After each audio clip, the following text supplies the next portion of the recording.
はいどうも皆さんこんにちは。起動配信エリックです。今回紹介するのはこちら HG ビルドダイバーズリライズよりガンダムゼルトザームです。はい、というわけで今回は第22話で激闘を繰り広げたガンダムゼルトザームの紹介です。それでは早速作っていきましょう。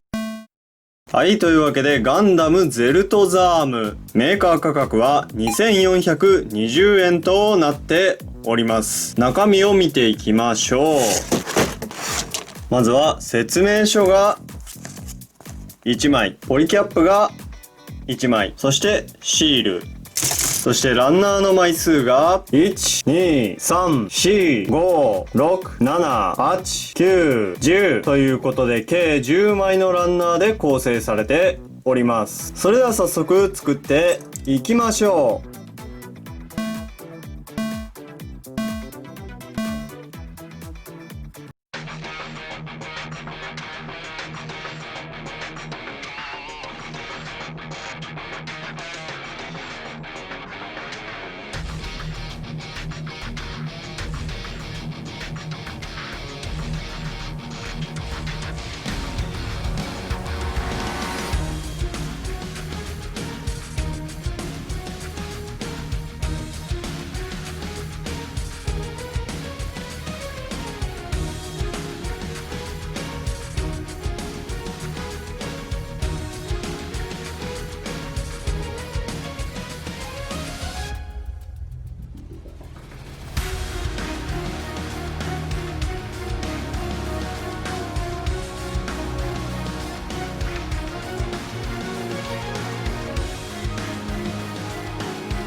はい、というわけでガンダムゼルトザーム完成しました。ガンダムマーク3がベースということですが、もうほぼなんか原型がわからないような感じにはなっていますね。乱数部分がなかなか重量があって、このバックパックに装備した状態だと後ろに倒れやすいですね。そしてこの異形のね、特徴的なこの右腕、割とスタイリッシュなデザインが多いビルドダイバーズ系の中でも異彩を放ってますよね、ゼルトザームは。というわけでまず稼働の方を見ていきましょう。ちょっと稼働の邪魔になったりする部分は取り外しておきましょう。まずは頭部ですね。頭部は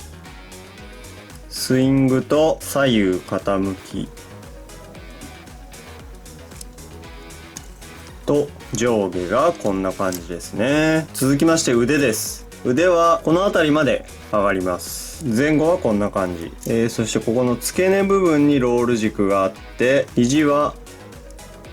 この辺りまで曲がります。手首はボールジョイントですね。右手についてはまた後々説明します。続きまして胴体ですね。胴体はまずスイングがこんな感じですね。そして左右の傾きはあまりないですね。前後もあまり動かない感じですかね。若干は動きますが、続きまして腰回りですね。まずは前掛け部分とサイドアーマーですね。はい。後ろのアーマーは動きません。続いて足ですね。足はだいたいこの辺りまで上がります。横はこんな感じです。後ろはこのバックアーマーが干渉してあまり動かせませんね。膝はこの辺りまで曲がります。そしてこちらの後ろのバインダーというかスラスター部分がこのように2箇所独立して稼働するようになっています。そして前面の部分も、こちらにビームキャノンが内蔵されているんですが、そのギミックもあって、この前のねカバー部分とこの足首のカバーも稼働するようになっております。そして足首はちょっとこの足首周りのアーマーがだいぶ出っ張っているのでちょっと干渉するのであまり左右には動かないので設置性は良くないかもしれませんね。前後はこんな感じです。本体の稼働についてはこんな感じです。はい、続きましてオプションの方を見ていきましょう。はい、まずはこちらの異形の右腕ゼルトザームアルム。こちらを見ていきましょう。基本的な稼働は、普通の腕とそんなには変わらないんですが、まずこちらのゼルトザームアルムは、ここに追加の関節がありまして、このようにね、腕を伸ばすことができるようになっています。はい、こんな感じにね。そして腕の先端部分の可動はこんな感じですね。ここが動くのと、あとは一応ボールジョイントですかね。で、こちらの指はですね、ここの3本は固定されているんですが、ここのサイドの2本はね、ちゃんと稼働するようになっています。で、この2本の指は本当はよくある前掛けと一緒で真ん中の部分でつながっているんですが、そこをね切り離すことで、こんな感じに独立して稼働させることができるようになりますと、そういった感じですね。このアルムとこのフォールディングデストランチャーは、別のウェポンパーツとして、単品でも発売されているのでね、ちょっと色分けが行き届いてなかったり、この肉抜きがね結構あったりして残念な部分はありますが、やっぱりこの存在感はすごいですね。続きましてはこちらハイパーデストランスですね。こちらは、バックパックのこの後ろのジョイント部分にここのね穴に接続することでこんな感じで背負うことができるようになっています。これを乗せるとねだいぶ重量のバランスが悪くなるので、自立させるときはちょっと気をつけましょう。そしてこちらは、この部分がねこんな感じに伸縮するようになっています。そしてこちらのランスは、当然このようにね左腕に持たせることもできますし、こちらの右手の方にもねここのジョイントを利用して、はい、このようにこちら側の腕にもしっかりと保持することができるようになっています。はい、そして次はこちらの背中にマウントされているフォールディングデストランチャーですね。こちらにはこのようなねフレキシブルな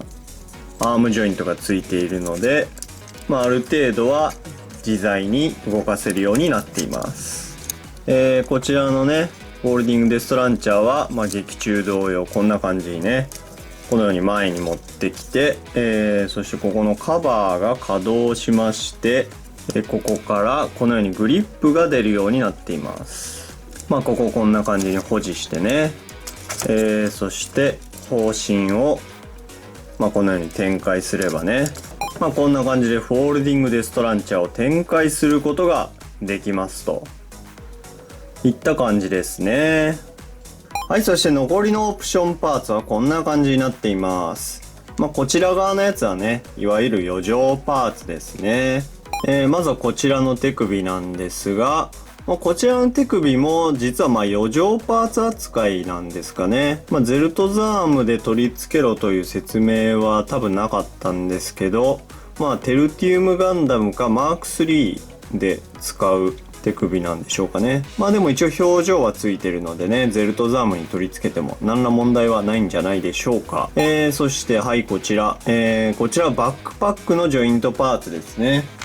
このパーツを使用することで、こちらのゼルトザームのこのバックパックパーツを、他のガンプラにも取り付けることができると。はい、ジャスティスナイトに取り付けるとこんな感じになりますね。はい、こんな感じでね、ランスもしっかりと手に持つことができます。元々の武装もランスなんでね、意外と似合うんじゃないでしょうか。